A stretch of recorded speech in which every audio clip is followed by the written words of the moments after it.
I am starting my first video.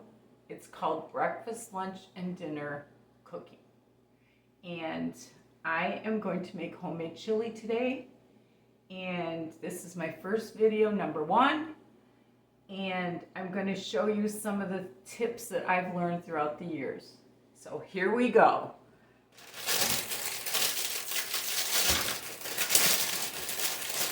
I'm going to start out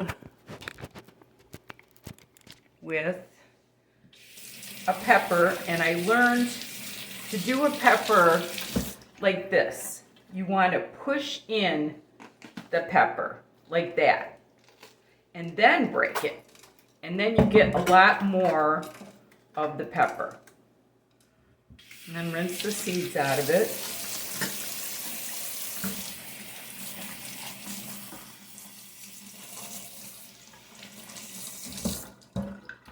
And then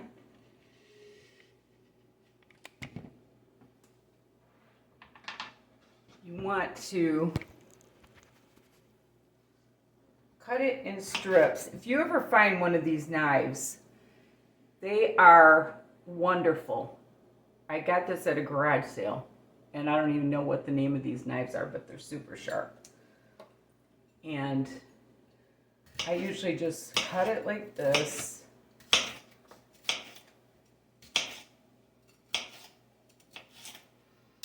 And then like this. It doesn't have to be really finely cut because it's going to be cooking in the chili.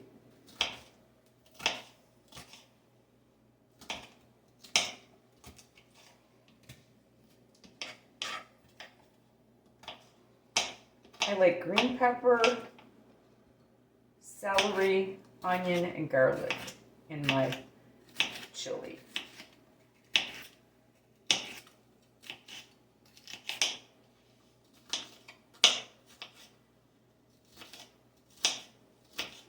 And there's a lot of different versions of chili. Today I'm going to make it with pinto beans and kidney beans.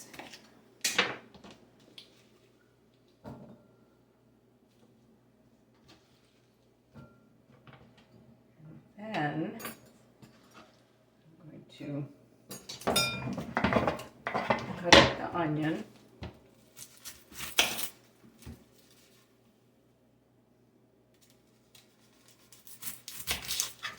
I usually go like this, and then I peel the onion like that. You want a whole onion in any soup. You want a lot of onion. It just makes the soup better. The staple to most soup is celery, carrot, onion. But in chili, you're not going to put the carrot. I've got about, I think, a half a pound of hamburger that I'm going to be frying for this.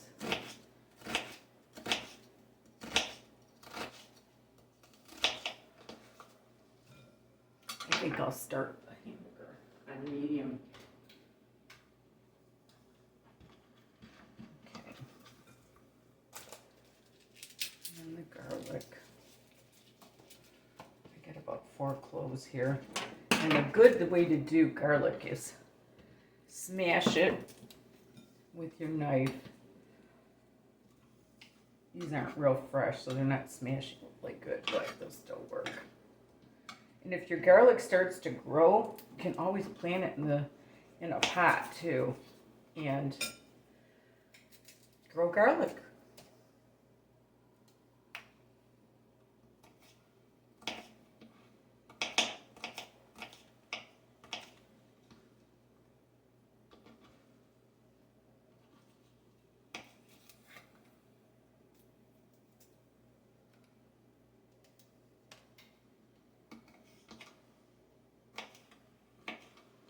Doesn't have to be super fine because it does cook down.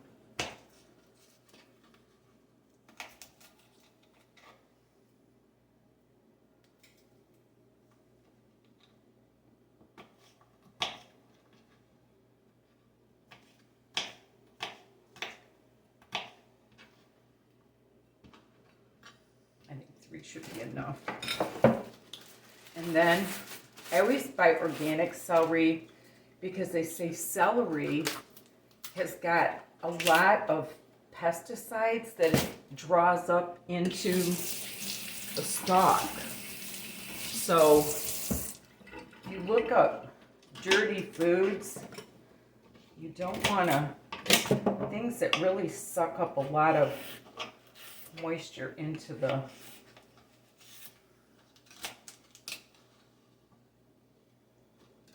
stalk. You don't want those pesticides. And hopefully Kennedy's going to help us get some of those pesticides out of our foods that a lot of the other countries don't use. So I've got celery, garlic, onion, and green pepper. Okay. Now, I'm going to take you over here to my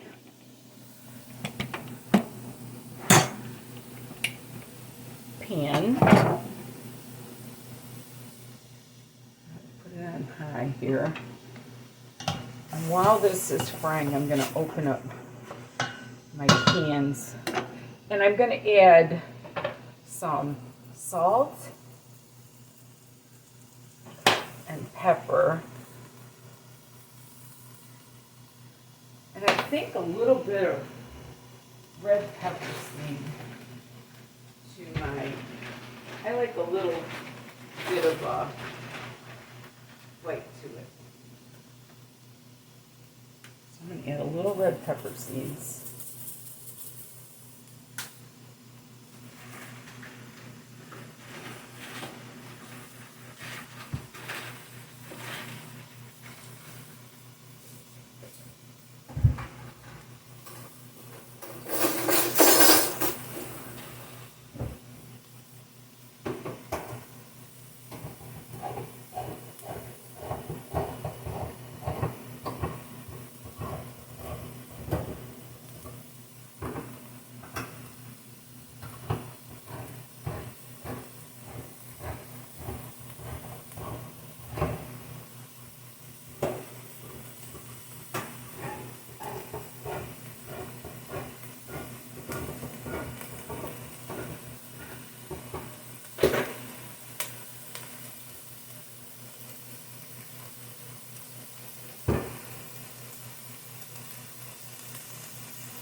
I didn't add a lot of meat because I'm not going to make a whole ton because it's just me, but you can. And the brown on the bottom of the pan is what you want because that adds flavor.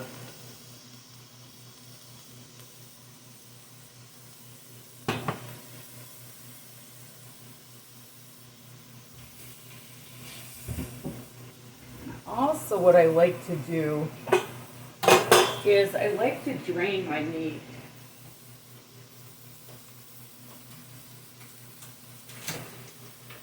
Usually take a paper towel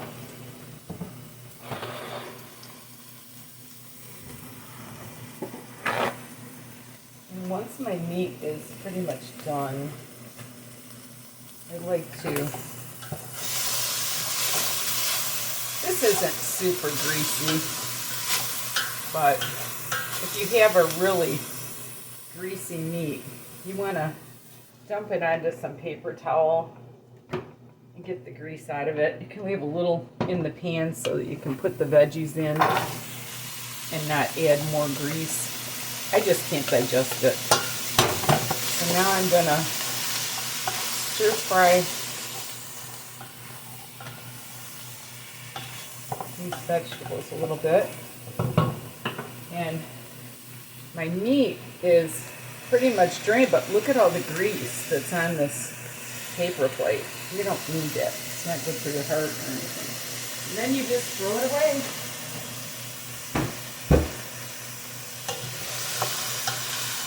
And just kind of stir fry that up a little bit.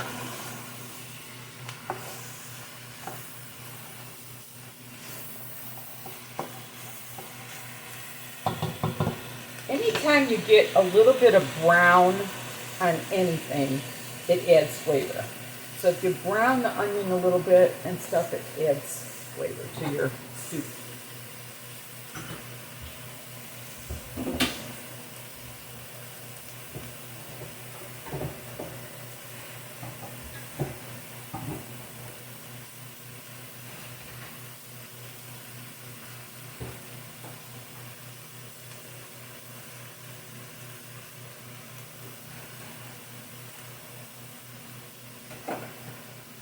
Also going to add a little bit of celery seed. For some reason, a little bit of celery seed gives it some zip.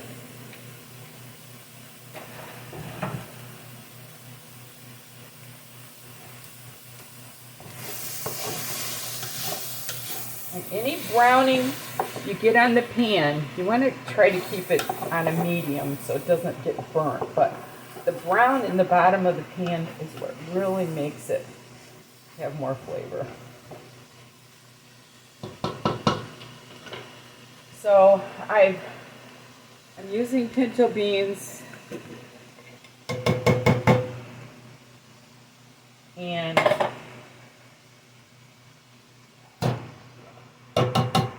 kidney beans, and I did drain them.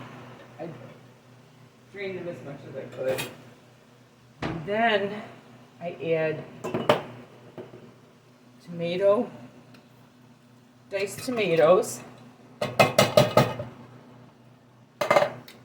and probably 2 tablespoons of chili powder. And then you can also taste it, and a little more salt. Stir that up. A lot of times I'll put a can of tomato soup in it too. Aunt Vivian taught me that. Doesn't that look yummy? And I think this time I'm going to add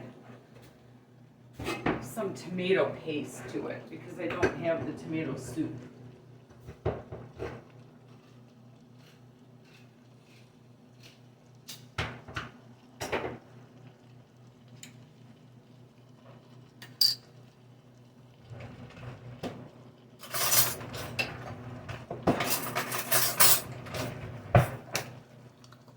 Tomato paste.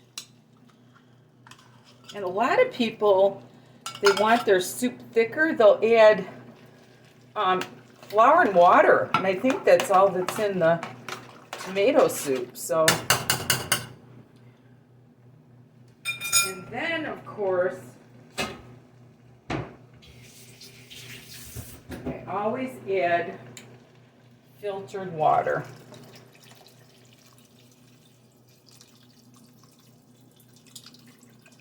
You don't need chlorine in your soup or fluoride or whatever. And this is all kind of to taste, you know, if you like more salt or more pepper or whatever. And I will get back to you in about, probably, I'm going to keep it on medium low. I'll get back to you in probably a half hour or so. Thanks. Okay, so it's been about a half hour, and the vegetables don't have to be totally well done, because if they have a little crunch to them, it adds to it too. I've tasted it and it's salted good, and what I do, if I don't have a ladle, I take a small cup and I make my bowl of chili like that, and there we are. And you can add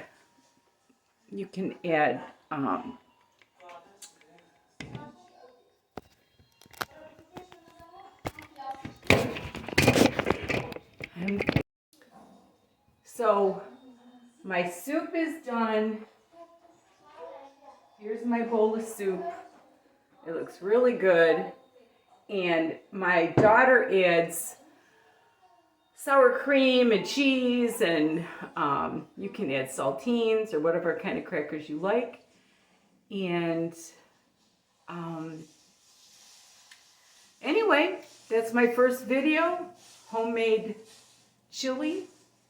And just remember, there's nothing you cannot do if you put your mind to it. God bless you, and love the Lord with all your heart. Bye-bye. Have a great day.